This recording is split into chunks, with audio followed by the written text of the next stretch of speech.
Les actions de l'IA n'en finissent pas de battre des records, alors que tout le monde nous parle de bulle IA depuis maintenant des années. La réalité du marché, c'est juste l'inverse, et en ce moment, c'est assez phénoménal.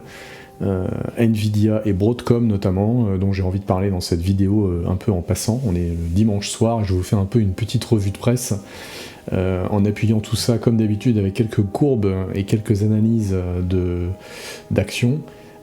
C'est assez incroyable là, ce qui se passe, ça n'en finit pas de rebondir. Nvidia va publier ses résultats mercredi, dans 3 jours.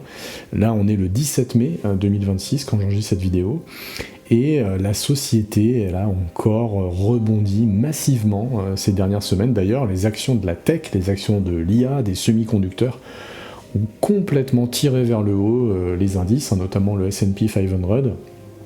Et Nvidia, dans une des vidéos l'année dernière, je disais qu'elle avait touché les 5000 milliards de dollars de capitalisation. On en est déjà très loin. Là, je tombais sur cet article tout à l'heure. Elle a atteint 5700 milliards de dollars en capitalisation. C'est plus que le PIB allemand. C'est ça, l'entreprise pèse désormais plus que l'ensemble de l'économie allemande. 3e au monde et première en Europe, dont le produit intérieur brut est à 5450 milliards. Ça veut dire que si l'Allemagne voulait acheter la société Nvidia, il lui faudrait l'intégralité de son produit intérieur brut sur une année pour le faire. Je crois qu'on n'arrive même pas à réaliser le truc. Donc voilà, ça c'est du côté d'Nvidia. Donc résultat attendu mercredi, donc préparez-vous à un petit peu de chahut sur le cours de l'action avant mercredi, c'est assez classique. Ceux qui sont pessimistes vont vendre très certainement avant mercredi. On verra s'il y a des optimistes. Moi je pense que le cours va baisser un peu avant mercredi, on verra bien. Et puis mercredi, c'est le suspense. Depuis plusieurs trimestres, quand Nvidia publie des résultats, c'est des résultats excellents, qui sont la plupart du temps même au-dessus du consensus. Et les derniers résultats, ils ont quand même provoqué une chute de l'action, parce que les gens n'y croient plus, et aussi parce que les gens pensent que le monopole d'Nvidia se réduit. Et notamment, ce monopole, il se réduit. Alors là, on a le cours de Nvidia. Vous voyez ce rebond, quand même. Alors oui, c'est une vidéo, il n'y a pas trop de montage sur cette vidéo, je la fais un peu rapidement. Mais comme vous êtes de plus en plus nombreux sur la chaîne, j'ai envie de vous faire plus de contenu. Vous êtes plus de 900 abonnés, là on a flambé nous aussi en termes de nombre d'abonnés, c'est vraiment excellent, ça motive beaucoup. D'ailleurs je vous donne rendez-vous mardi à 16h, on va initier un rendez-vous hebdomadaire sur la chaîne. On fera un live tous les mardis à 16h où on commentera la newsletter de la semaine qui est publiée le lundi. Si vous voulez voir ça, vous regardez anantis.com/newsletter, vous pouvez vous abonner en 2 secondes. Et je ferai ça avec Maxime, mon associé, cofondateur et frère. Donc, Nvidia qui flambe. Là, on peut même regarder, là, voilà, à partir de début mai, regardez ça. Voilà, 15% sur le début mai, ça fait 15% en 15 jours. En gros, c'est ça. Donc c'est assez incroyable. Et donc je disais que c'est son monopole qui se fait attaquer. Et c'est notamment Broadcom qui en profite. Alors spoiler, moi j'ai les 2 actions dans mon portefeuille stock picking, j'en avais parlé dans le vlog la dernière fois, justement parce que je trouvais que Broadcom complétait très très bien Nvidia. Et effectivement, on a vu, alors on peut le regarder là, Broadcom Custom CPU, TPU, Alphabet, Meta, en fait ils fabriquent des processeurs custom, et Anthropic aussi qui a fait une commande, voilà, on va regarder ça.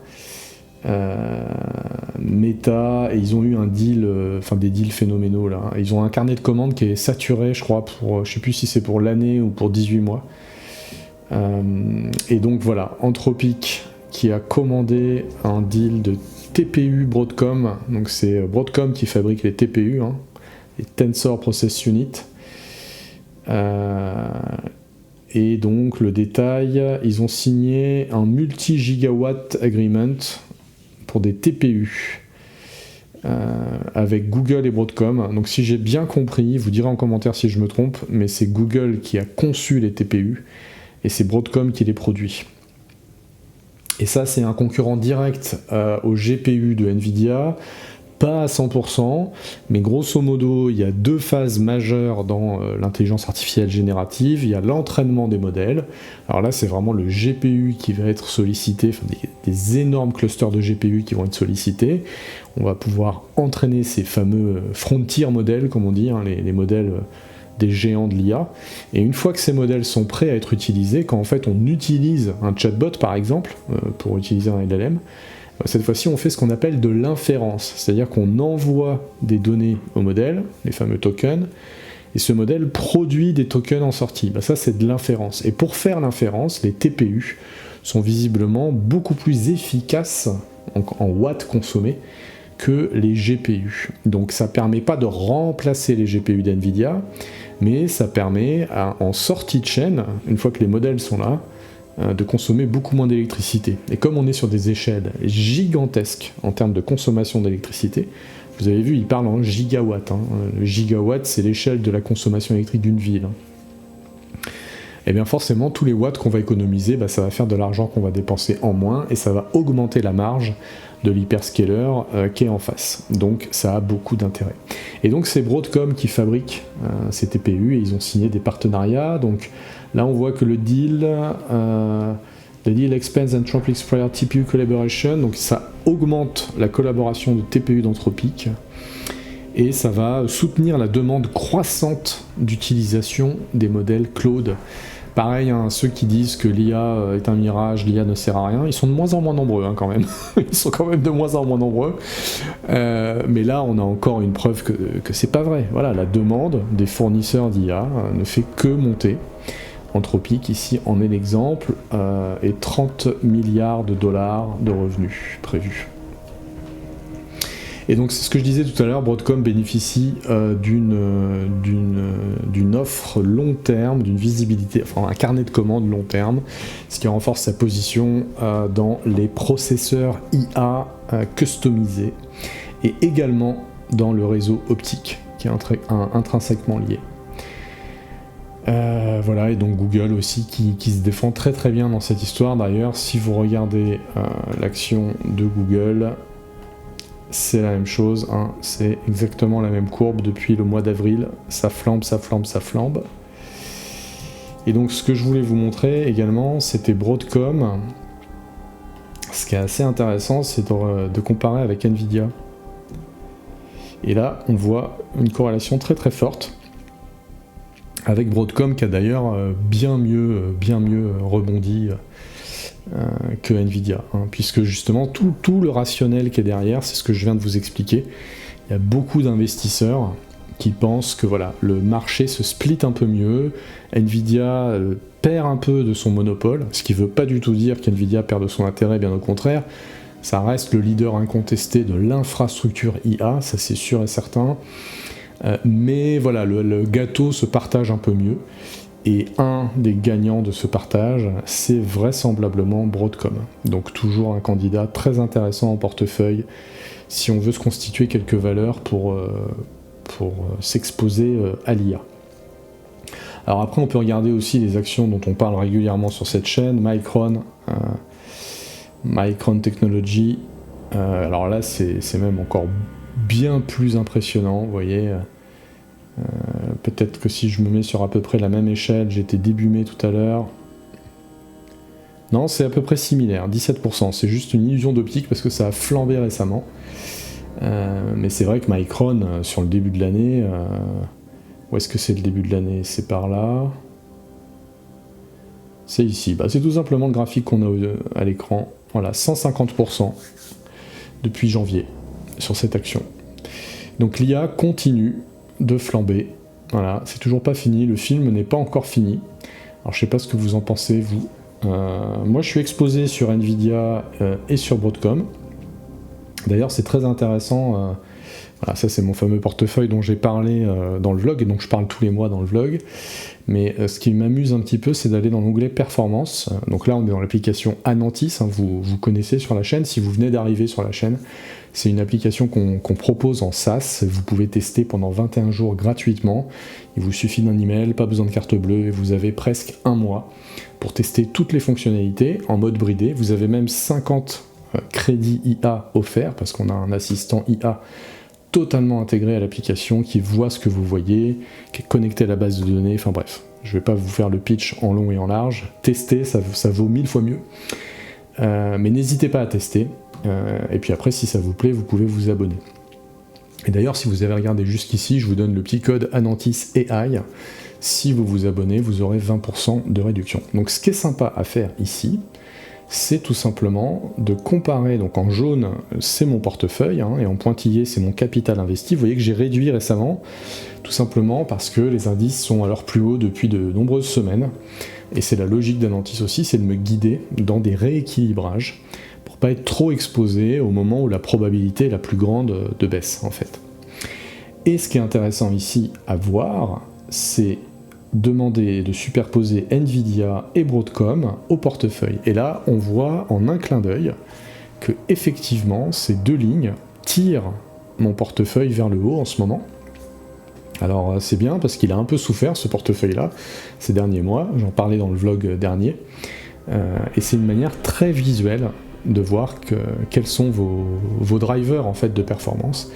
Et là, c'est clairement depuis le mois d'avril. C'est une autre manière de voir ce rebond de l'IA qui a lieu. Donc c'est vraiment intéressant, c'est une petite vidéo en passant là sur le sujet des entreprises de la tech. Alors d'ailleurs, j'ai d'autres entreprises de la tech, j'ai Apple qui a également rebondi, mais un peu moins. Vous voyez. Et de mémoire, il y a aussi Microsoft, et là Microsoft ça va un peu moins bien, donc ça j'en ai déjà parlé aussi en détail dans des vidéos précédentes. Microsoft qui a rebondi un petit peu également. Ouais non, en fait je suis médisant. En fait elles sont toutes dans le vert, hein, en relatif. Là on est sur 3 mois, c'est ça, on est sur 3 mois. Donc depuis 3 mois on démarre à 0 pour tout le monde, hein, c'est une comparaison relative de chacun de ces courbes.